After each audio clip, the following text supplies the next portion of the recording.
Maka sekarang saya ingin menjemput Yang Berhormat Wangsa Maju, Ahli PEK untuk menjawab. Silakan Ahmad. Terima kasih Puan Yang di-Pertua. Assalamualaikum warahmatullahi taala wabarakatuh dan salam sejahtera. Saya berdiri di hadapan Dewan Yang Mulia ini sebagai ahli Jawatankuasa Kira-kira Wang Negara, PAC, untuk menggulung perbahasan yang telah dibangkitkan oleh ahli-ahli yang berhormat yang mengambil bahagian. Terima kasih di atas perbahasan yang penuh komitmen terhadap pandangan serta cadangan bagi isu peningkatan bayaran premium insurans kesihatan, charge hospital swasta dan impak kepada kesihatan awam.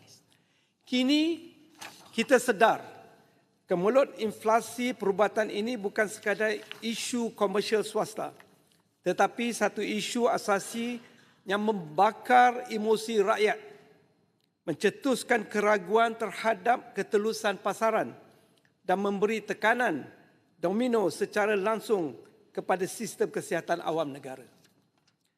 PAC telah memulakan prosiding komprehensif ini sejak 24 Februari 2025 melalui mandat Peraturan Mesyuarat 77/1/D bagi memastikan ketulusan mutlak PAC bukan sahaja memanggil saksi-saksi rasmi daripada Kementerian Keuangan, Bank Negara dan Kementerian Kesihatan. Tetapi kami juga mendengar keterangan-keterangan daripada pelbagai pemegang taruh industri, termasuk Persatuan Insurans, Ejen Insurans, Persatuan Hospital Swasta.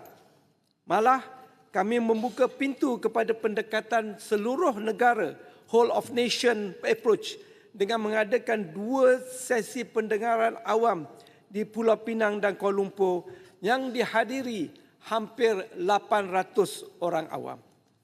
Menyentuh isu pendekatan seluruh negara, whole of nation, ia bukan sekadar slogan politik.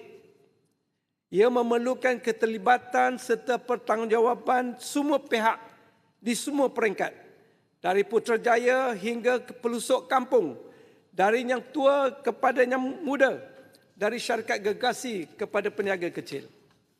Kerajaan bukan pelakon tunggal tetapi peranan yang amat penting.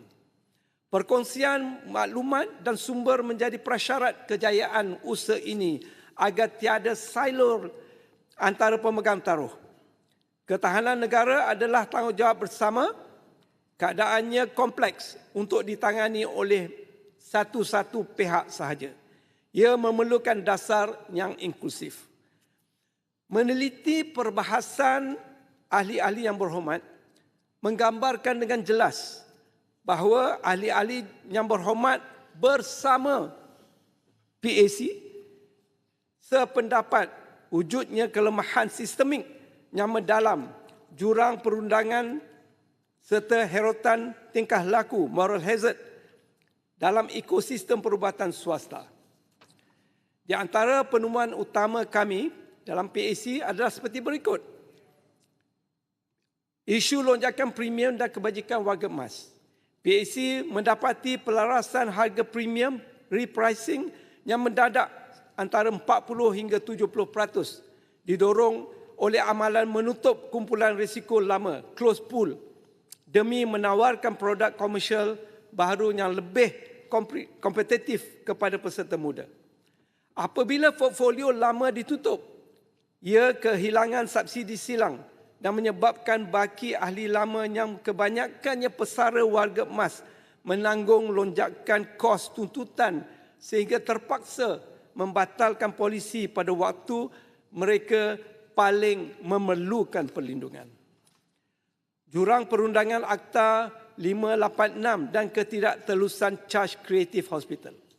Struktur pengebelan hospital swasta didapati dipenuhi amalan pecahan charge unbundling bagi item asas seperti sarung tangan dan pendaftaran serta manipulasi subsidi silang, kos operasi lewat, markup harga ubat. Isu akar berpunca daripada jurang undang-undang Akta 586 sedia ada, di mana Kementerian Kesihatan hanya mempunyai kuasa mengawal yuran profesional doktor manakala komponen bil pengurusan korporat hospital swasta langsung tidak dikawal selia. Perang kontrak komersial swasta dan diskriminasi harga pesakit. Wujud asimetri harga yang ketara mencecah perbezaan 40% antara pesakit menggunakan surat jaminan insurans dengan pesakit bayar tunai bagi episod klinikal yang serupa. Herotan ini berlaku akibat perang kontrak di mana syarikat insurans mendesak diskaun melampau sehingga di antara 25 hingga 40% yang akhirnya memaksa hospital menaikkan caj keseluruhan bil pesakit insurans bagi menyerap potongan tersebut. Ketidaklestarian model free for service, komitmen garis masa riset dan DRG. PAC mendapati model pembayaran sedia ada berasaskan per item fee for service terbukti bersifat pro-inflasi selain memacu herotan tingkah laku seperti moral hazard dan rawatan berlebihan. Sebagai langkah intervensi pelaksanaan sistem kumpulan berkaitan diagnosis DRG, swasta kini disasarkan bermula secara berfasa pada tahun 2026 melalui integrasi produk MHIT asas.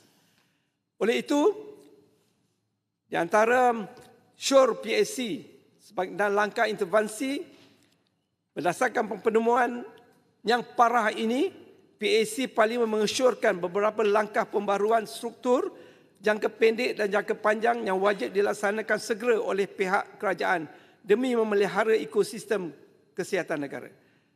Yang pertama, kerajaan perlu memberikan tumpuan segera kepada intervensi perundangan melalui pindaan Akta 586 bagi memberi kuasa kepada Kementerian Kesihatan untuk mengawal selia caj perkhidmatan hospital swasta di luar iuran doktor.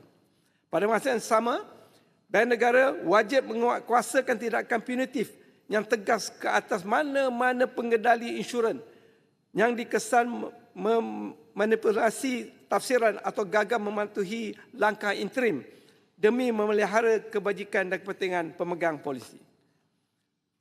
Bank Negara juga perlu menerajui reformasi struktur industri dengan memastikan syarikat insurans dan takaful beralih kepada model pelarasan premium tahunan yang lebih kecil dan stabil bagi mengelakkan kejutan kenaikan keuangan yang besar terhadap pengguna. Di samping itu, Bank Negara diminta memperkukuhkan keperluan pengumpulan risiko, merentas kumpulan yang serupa termasuk bagi portfolio tertutup serta melakukan kalibrasi dengan teliti bagi memperkukuhkan keadilan dalam perkongsian risiko sambil mengekalkan kemampuan serta kemampanan jangka panjang. Kementerian Keuangan, Bank Negara dan juga Kementerian Kesihatan perlu menubuhkan satu struktur tadbir urus baharu yang bebas bagi melindungi pengguna termasuklah untuk menyemak serta mengawal selia caj dan manfaat insurans kesihatan. Dan juga Menteri Keuangan, Kementerian Keuangan, Bank Negara dan Kementerian Kesihatan hendaklah menetapkan satu garis masa yang menasabah dan jelas serta menyegerakan pelaksanaan sepenuhnya inisiatif riset melalui sokongan berterusan semua pihak. Kementerian Kesihatan bertanggungjawab memastikan transisi sistem pembayaran berasaskan DRG digerakkan segera di sektor swasta. Kementerian Kesihatan juga hendaklah mempergiat kempen kesedaran awam mengenai pembudayaan gaya hidup sihat secara komprehensif.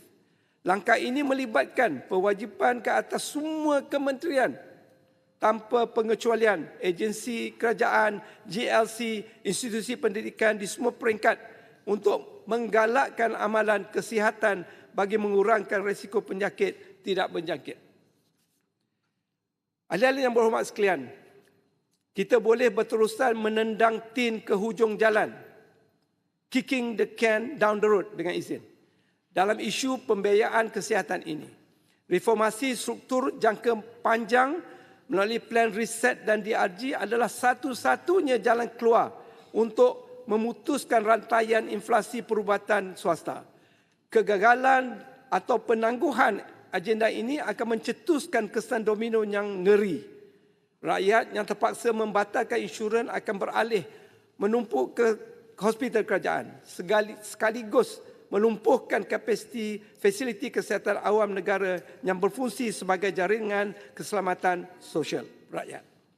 Sebelum saya mengakhiri ucapan penggulungan ini, PAC ingin menegaskan sekali lagi bahawa penjagaan kesihatan adalah hak asasi manusia dan pengurusannya oleh mana-mana entiti komersial tidak boleh dipandu oleh ketamakan keuntungan semata-mata. Sebaliknya, mesti berpaksikan penjagaan berasaskan nilai value-based healthcare demi kelangsungan rakyat Malaysia. Terima kasih. Baiklah, terima kasih Yang Berhormat Wangsa Maju. Yang berhormat, sekarang selesailah sesi penerangan daripada pengerusi jabatan kuasa pilihan pada hari ini.